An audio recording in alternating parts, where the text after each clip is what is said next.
Le roi des racailles, l'ascension de Ryuji Nakamura. Dans un lycée ordinaire au cœur du Japon, un élève se démarque par son aura mystérieuse et son charisme indéniable. Ryuji Nakamura, avec ses cheveux noirs légèrement ébouriffés, ses yeux perçants et son air constamment détendu, semblait n'avoir aucun souci dans la vie. Pourtant, derrière son calme apparent, se cachait un désir ardent, devenir le numéro 1 des racailles du lycée. Ryuji n'était pas seulement charismatique, il était aussi extrêmement intelligent. Ses notes étaient parmi les meilleures de sa classe, mais ce n'était pas ce qui le rendait célèbre dans les couloirs de l'école. Non, ce qui faisait parler les autres élèves, c'était ses compétences en arts martiaux, et plus particulièrement, sa maîtrise impressionnante des coups de pied. Chaque matin, Ryuji arrivait au lycée en vélo, son sac nonchalamment jeté sur une épaule. Il saluait d'un signe de tête ses quelques amis, des camarades qui, bien que loyaux, ne partageaient pas son ambition de dominer la scène des racailles. Parmi eux, il y avait Kenji, un garçon jovial avec un sens de l'humour débordant, et Yumi, une fille calme et réfléchie, toujours prête à donner des conseils avisés. Ryuji passait ses journées à jongler entre les cours, où il excellait sans effort apparent, et les moments passés à traîner dans les coins les plus reculés du campus. C'est dans ces recoins que les rumeurs sur ses exploits en combat commençaient à prendre forme. Il ne cherchait pas activement les ennuis, mais il ne reculait jamais devant un défi. Pour lui, chaque combat était une occasion de tester ses limites et d'affiner ses techniques. Un jour, alors qu'il se trouvait derrière le gymnase, un groupe de garçons de la classe supérieure l'aborda. Le leader, un type costaud nommé Tetsuo, se planta devant lui, un sourire narquois aux lèvres. « On m'a dit que tu voulais devenir le numéro 1 des racailles, Nakamura. Prouve-le. » Ryuji haussa un sourcil, son expression calme contrastant avec l'excitation palpable de ses adversaires. Il n'eut besoin que de quelques secondes pour se préparer mentalement avant de se mettre en position de combat. Ce qui suivit fut un spectacle à la fois impressionnant et comique. Les coups de pied de Ryuji, rapides et précis, envoyèrent Tetsuo et ses acolytes au tapis en un rien de temps, laissant les spectateurs ébahis. Ce premier défi marqua le début de la quête de Ryuji pour devenir le roi des racailles du lycée. Chaque victoire attirait plus d'adversaires, chacun plus déterminé que le précédent à le détrôner. Mais pour Ryuji, chaque combat était une opportunité de s'amuser et de prouver, une fois de plus, qu'il était le meilleur. La cloche de l'école sonnait, marquant le début d'une nouvelle journée au lycée. Ryuji s'étira en sortant de sa classe de mathématiques avancées, un cours qu'il trouvait étonnamment facile malgré sa complexité. Ses amis Kenji et Yumi l'attendaient à la sortie, prêts à l'accompagner pour le déjeuner. Alors, Nakamura, des combats prévus pour aujourd'hui, plaisanta Kenji en lui donnant une tape sur l'épaule. Ryuji sourit. Peut-être. On ne sait jamais ce qui peut arriver. Le trio se dirigea vers la cantine, où ils s'installèrent à leur table habituelle. La conversation se déroulait autour des devoirs et des dernières rumeurs du lycée, mais l'esprit de Ryuji était déjà tourné vers les prochains défis. Malgré son attitude décontractée, il ne perdait jamais de vue son objectif. Après le déjeuner, ils se rendirent à leur cours de sport, une matière où Ryuji pouvait laisser libre cours à son talent. Le professeur, Monsieur Tanaka, était au courant de la réputation de Ryuji et souvent, il lui demandait de démontrer certaines techniques aux autres élèves. « Ryuji, montre-nous comment tu fais ce coup de pied tournoyant » demanda Monsieur Tanaka avec un sourire. Sans hésiter, Ryuji se mit en position et exécuta le mouvement avec une grâce et une précision qui laissèrent ses camarades de classe bouche bée. Même Kenji, qui avait vu ce coup de pied des dizaines de fois, ne pouvait s'empêcher d'applaudir.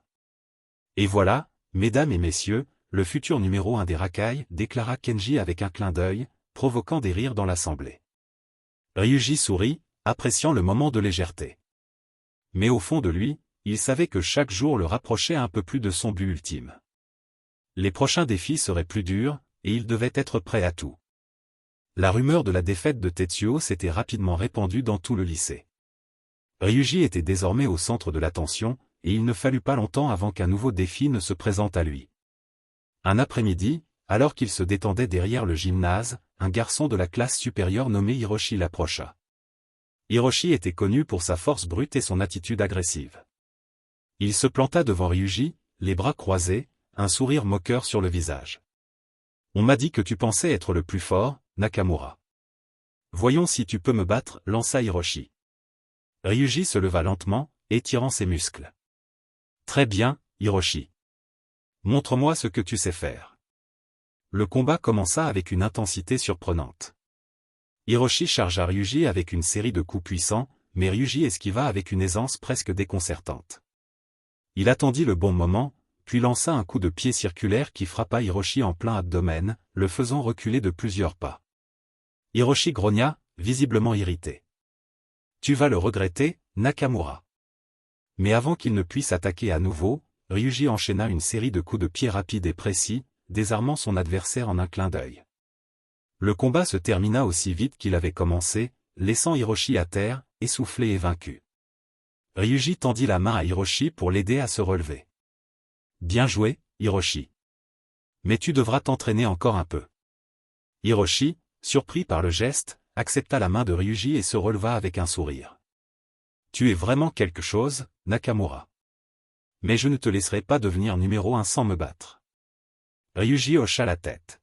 « Je compte sur toi pour me pousser à mes limites. » Avec ce nouveau défi relevé, Ryuji savait que les combats ne feraient que devenir plus intenses. Mais il était prêt à affronter tout ce qui se présenterait à lui, déterminé à atteindre son objectif, un sourire calme et confiant sur le visage.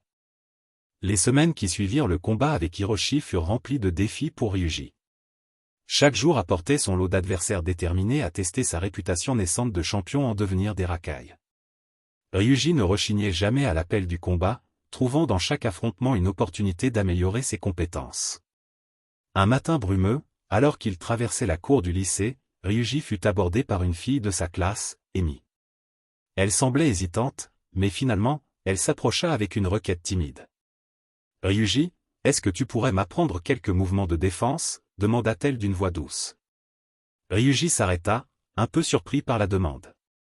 Emi n'était pas du genre à s'impliquer dans les bagarres ou à chercher des ennuis. Il lui sourit chaleureusement. « Bien sûr, Emi. Je serai ravi de t'aider.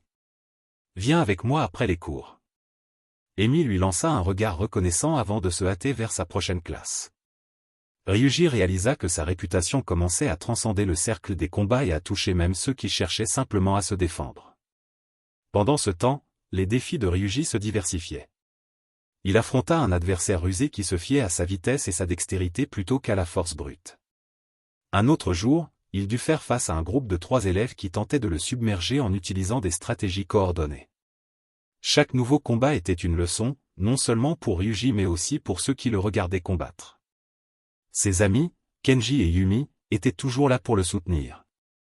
Kenji apportait une touche d'humour et de légèreté, souvent en faisant des commentaires hilarants sur les performances de Ryuji. Yumi, quant à elle, observait attentivement, parfois offrant des conseils discrets sur la manière dont Ryuji pourrait améliorer ses techniques. Un après-midi en particulier, Ryuji se trouva face à un adversaire inattendu, Kanta, un garçon connu pour ses talents en arts martiaux traditionnels. Kanta avait une maîtrise impressionnante du karaté, ce qui représentait un défi nouveau pour Ryuji. Leur combat fut une danse de compétences variées, les coups de pied rapides de Ryuji contre les coups de poing précis de Kanta. À la fin du combat, alors qu'ils se saluaient respectueusement, Kanta murmura à Ryuji, « Tu es le véritable talent brut, Nakamura. Ne sous-estime jamais la valeur de la discipline. » Ryuji acquiesça, reconnaissant la sagesse dans les paroles de son adversaire. Chaque combat lui apprenait quelque chose de nouveau, renforçant non seulement ses capacités physiques mais aussi sa compréhension des différentes approches martiales. Pendant que les semaines passaient, la rumeur du tournoi annuel du lycée commençait à se répandre. C'était l'événement le plus attendu de l'année, où les meilleurs combattants du lycée se disputaient le titre de champion. Ryuji sentit l'excitation monter en lui. Ce tournoi serait sa chance de prouver qu'il était vraiment le numéro 1. La route vers le sommet des racailles du lycée ne faisait que commencer, mais Ryuji était prêt à relever tous les défis sur son chemin.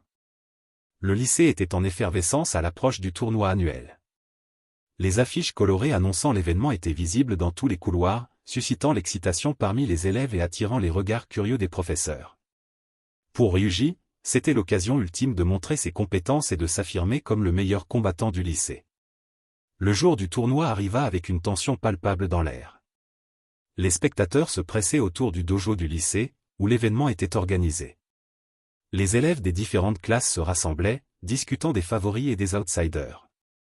Ryuji, accompagné de Kenji et Yumi, se préparait mentalement pour les défis à venir. Le tournoi débuta avec des affrontements préliminaires entre les étudiants moins connus. Ryuji observait attentivement chaque combat, évaluant les techniques de ses futurs adversaires potentiels. Il pouvait sentir l'excitation monter en lui à mesure que son premier match se rapprochait.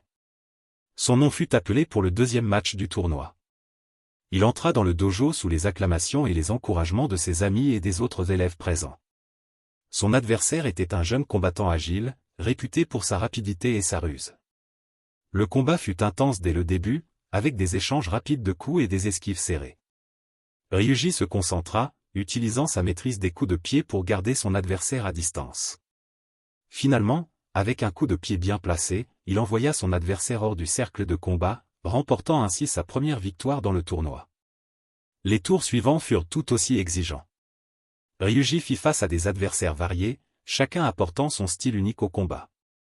Il affronta un étudiant robuste qui comptait sur sa force brute, un autre qui était spécialisé dans les techniques de contre, et même une fille experte en techniques de défense. Chaque victoire lui demandait de s'adapter, de modifier ses stratégies et d'utiliser ses talents de manière créative. Le point culminant du tournoi arriva lors des demi-finales. Ryuji se retrouva face à face avec Reiko, une adversaire redoutable connue pour sa vitesse et son endurance. Le combat fut un test ultime de résistance physique et de stratégie. Reiko ne lui laissait aucun répit, enchaînant les attaques avec une précision déconcertante. Ryuji se concentra, utilisant ses mouvements de manière calculée, cherchant les opportunités pour contrer et riposter. Finalement, après un échange intense, Ryuji réussit à déséquilibrer Reiko avec un coup de pied retors, scellant sa place en finale. La finale du tournoi était l'apothéose de tout ce pourquoi Ryuji avait travaillé. Il se retrouva face à Takeshi, un élève respecté pour ses compétences exceptionnelles en arts martiaux. Takeshi était le champion sortant, et la tension était palpable alors que les deux combattants se faisaient face dans l'arène. Le combat débuta avec une intensité électrique. Takeshi attaqua avec une série de coups rapides et précis, mettant Ryuji à l'épreuve dès le début. Ryuji répondit avec sa propre série de mouvements calculés, cherchant à trouver les faiblesses de Takeshi. Les spectateurs retenaient leur souffle à chaque échange, captivés par la compétence et la détermination des deux combattants. Le combat atteignit son apogée lorsque Ryuji, poussé par l'énergie du moment, lança une série de coups de pied complexes qui surprirent Takeshi. Malgré la défense solide de Takeshi, Ryuji trouva une ouverture et réussit à lancer un coup décisif qui fit vaciller son adversaire. Avec un dernier effort, Ryuji exécuta un mouvement spectaculaire qui envoya Takeshi hors du cercle de combat, remportant ainsi la victoire et le titre de champion du tournoi. L'arène éclata en applaudissements et en cris de joie alors que Ryuji était couronné champion. Il fut entouré par ses amis, Kenji et Yumi, qui le félicitaient avec enthousiasme. Même ses adversaires vaincus lui offrirent des poignées de main respectueuses, reconnaissant sa maîtrise et son mérite. Après la cérémonie de remise des prix, Ryuji se retrouva seul dans le dojo, repensant à son parcours jusqu'à ce moment. Il sourit, réalisant combien il avait grandi en tant que combattant et en tant que personne tout au long de cette aventure. Il savait que ce n'était que le début de son histoire, avec de nouveaux défis et de nouvelles aventures à venir. La victoire au tournoi avait transformé Ryuji Nakamura d'une figure énigmatique du lycée en une légende vivante parmi ses pairs. Son nom résonnait maintenant dans les couloirs, accompagné de murmures admiratifs et de respect. Pour Ryuji, cependant, la vraie récompense était le chemin qu'il avait parcouru pour atteindre ce point. Après le tournoi, la vie au lycée reprit son cours habituel, mais avec une touche différente. Ryuji était maintenant reconnu comme le numéro 1 des racailles, un titre qu'il portait avec fierté mais aussi avec humilité. Ses journées étaient remplies d'interactions avec ses amis fidèles, Kenji et Yumi, qui étaient fiers de l'avoir soutenu tout au long de son parcours. Les enseignants avaient également changé leur perception de Ryuji. Certains l'observaient avec admiration pour ses talents martiaux, tandis que d'autres le regardaient avec une curiosité mêlée de respect pour sa discipline et sa détermination. Monsieur Tanaka, en particulier, avait exprimé son admiration pour la façon dont Ryuji avait su allier ses compétences académiques à son expertise en arts martiaux.